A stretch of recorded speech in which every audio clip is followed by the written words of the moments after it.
எல்லாம் வந்து நேற்று ஆய்வு பண்ணியிருக்காங்க பள்ளிக்கூடத்துல. வந்து குழந்தைகளை வந்து அவங்க கேட்ட கேள்விகளும் அது பல விமர்சனங்கள் இருக்கு. எப்படி பார்க்குறது தன்னம்பிக்கை தொடர்பாக தான் அவங்க கேட்டிருக்காங்க. தன்னம்பிக்கை அரசு பள்ளிகளில் மாணவிகள்கிட்ட வந்து ஆங்கிலத்தில் தன்னுடைய ஆங்கில புலமையை காட்டுவதாக வந்து எதிர்க்கட்சிகள் வந்து விமர்சனம் வச்சிருக்காங்க.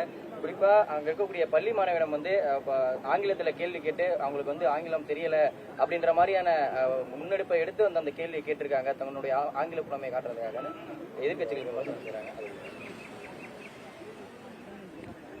அமைச்சர் கீர்த்தனா இதற்கு பதில் சொன்னால் சிறப்பாக இருக்கும். தொடர்ந்து இது போன்ற குற்றச்சாட்டுகள் அரசு பள்ளிக்கு போறாங்க, பல்வேறு இடங்களுக்கு ரீல்ஸ் எடுக்கிறாங்க, அதுல கட்சிக்காரங்க ரீல்ஸ் எடுக்கிறாங்க, குற்றச்சாட்டு வருது. அரசு அலுவலகங்கள் இது மாதிரி பொது இடங்களுக்கு போது ஒரு சென்சிட்டிவிட்டி இல்லாம சில விஷயங்கள்ல வந்து அமைச்சர்களே ஈடுபடுவது வந்து ரொம்ப ஒரு தவறான ஒரு முன்னுதாரணமா இருக்குன்றதுதான் குற்றச்சாட்டா வைக்கிறாங்க. ஒரு சென்சிபிளா இருக்கணும் அப்படின்றதுதான் அந்த ஒட்டுமொத்தமான கான்செப்ட். அதை எப்படி பாக்குறீங்க?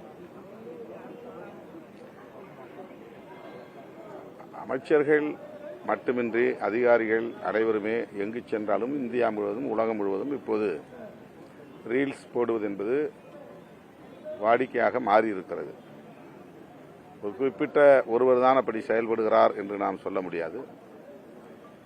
சமூக ஊடகம் வலிமையாக உள்ள இந்த காலச்சூழலில் ஒவ்வொரு அசைவையும் சமூக ஊடகங்களில் பதிவு செய்வது தவிர்க்க முடியாததாக மாறியிருக்கிறது.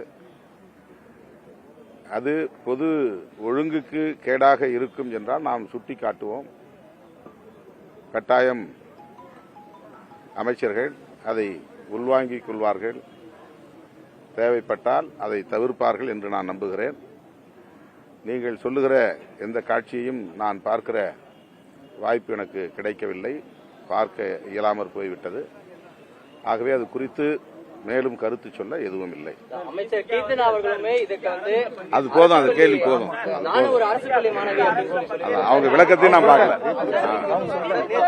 விளக்கத்தையும் நான் பார்க்கல.